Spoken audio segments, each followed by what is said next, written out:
Jeremiah, the microphone right there, and then we'll stick Alan and then come back over to Emily. Yeah, Brea, of course, second quarter, they get up to the 10-point lead. You guys go on the 17-0 run. What did they do well to get out to that lead, and how did you guys manage to kind of put into it with that run after that? I think for them, it was just, physicality and just, being aggressive when they're going to the basket, being deliberate, attacking us. And I think for us, we were able to make that adjustment, kind of avoid more fouls. We almost all fouled out, But yeah, I think it's just really the adjustment we made. Alan and then Emily. Only 7 turnovers tonight as a team, almost twice as many assists. Did you just feel like it was a crisper offense? Was it something you guys were seeing with Tennessee? What do you think kind of led to a kind of a more efficient game there? I think, you don't really know what you're going to get in the game.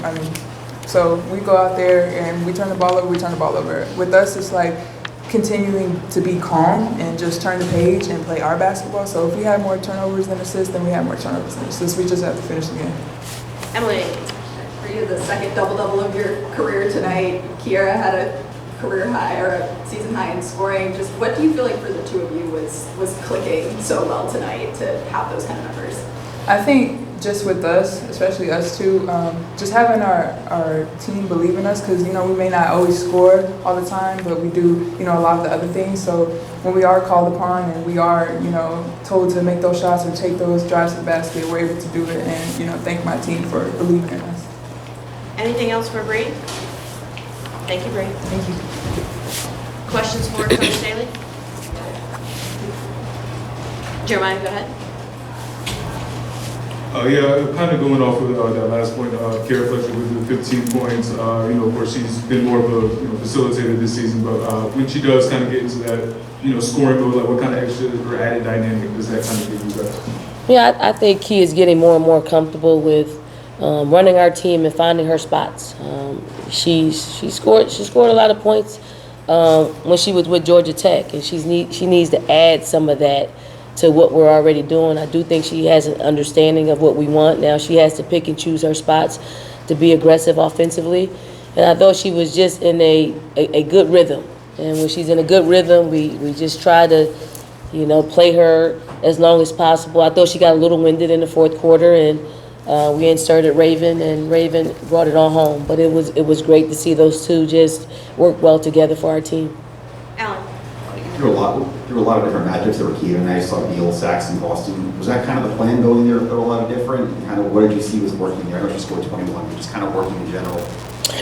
I wanted to play a lot of people, and get them in early to see, how we can exploit some mismatches, and also just trying to give Rakia different looks, because I knew she would be a matchup nightmare for our players, because she could just score so well, and she's real crafty with the basketball.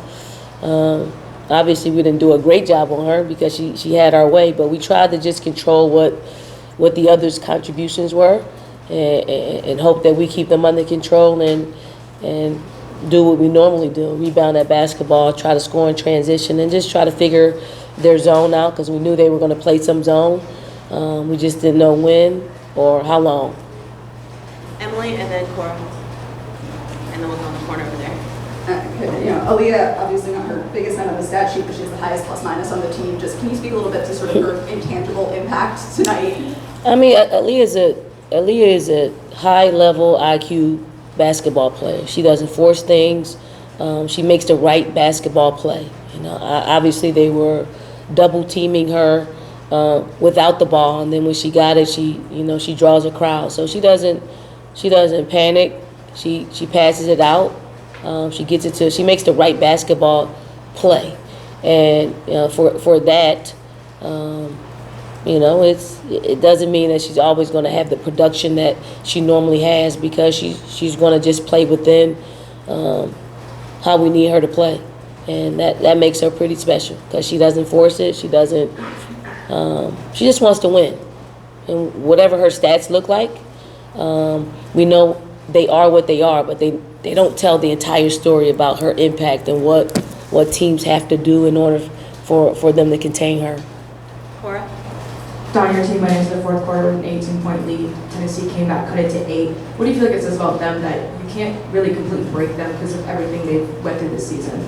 Yeah, I mean, Tennessee is a team that's playing well at the right time. And I know they didn't win, a lot of the games that they played against some top 25 teams, but they will pay off, come postseason. Those games will pay off. You'll see them. They're getting better and better and better, and the chemistry is looking great. I think the addition of Rikia adds, a great piece to what they're doing. I do know that they miss Key in there. Like, she would be someone that would probably push this team over the hump. But they're making do with what they have, and they've done extremely well in our league.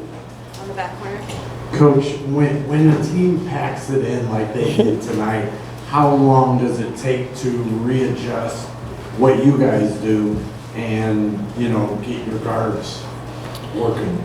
I mean, I guess it takes a little bit of time. I think for us, the main thing for us is to make sure that we're defending, because we don't know what we're going to get on the other end. We don't know if we're going to I know we'll get a good shot, whether it goes in. We don't know whether it goes in. We got a pretty good chance of getting an offensive rebound as well.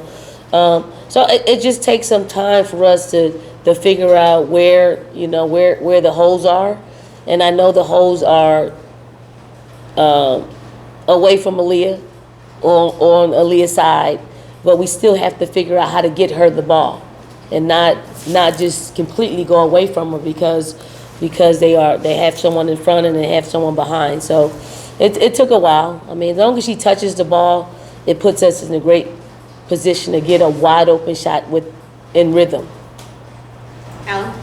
As we mentioned again, you did clip a championship tonight. Did that even come up in the locker room? Is that just step one of more to come? Is there anything that came with that at all, or is it just business as usual? No, it came up. I mean, we told the team we clinched at least a tie of it, but I mean, we want to win it outright, and our team wants to win it outright, and we control that. So we got a tough Georgia team coming into our place on an emotional day for us, senior day, and I'm hoping they can muster up enough just gall to get it done, because you're not in this position a whole lot in our league because it's so very competitive that when you're here, you want to control your own destiny. Brea? Coach, just looking around this room at all the other media, I realize how old I am getting. I've obviously watched a lot of SEC basketball. It is hard, very, very hard to go undefeated in this league. I know you got one more game to go. Senior Day is going to be a big game, but what does it say about this team to have gotten to this point and no one yet has put that L on your win-loss record? I mean, truly, we're blessed. I mean, we have some incredible, just human beings that have decided that South Carolina was their destination, and they committed to it. They committed. The core group of this team came in together in 2019, and they didn't know what it would look like. They didn't know what it would sound like. They didn't know what it would feel like. But they wanted to win. They wanted to win a national championship that has downturned, and they want to win national championships. And it really starts with them. I mean, the freshman class could have made or broke our team. But they chose to just stick together and create a standard that everybody that comes in our program that was there and after, they created a standard of this is how we're going to do it. We're going to stick together. We're going to have high standards. We're going to, culturally get along and try to do some things that had never been done by a class. I mean, we had some other classes that had some great basketball. But I think what separates this class is their togetherness. Like, they are a low-maintenance, high-performing team, and you can't ask for much. Like, there aren't very many things that go in our program that require us to police that. And if you could have that kind of program, you're going to win a lot of basketball games. So that's what I'm most proud of. Anything else for Coach Staley? Thank you, everyone. Thank you. Thank you.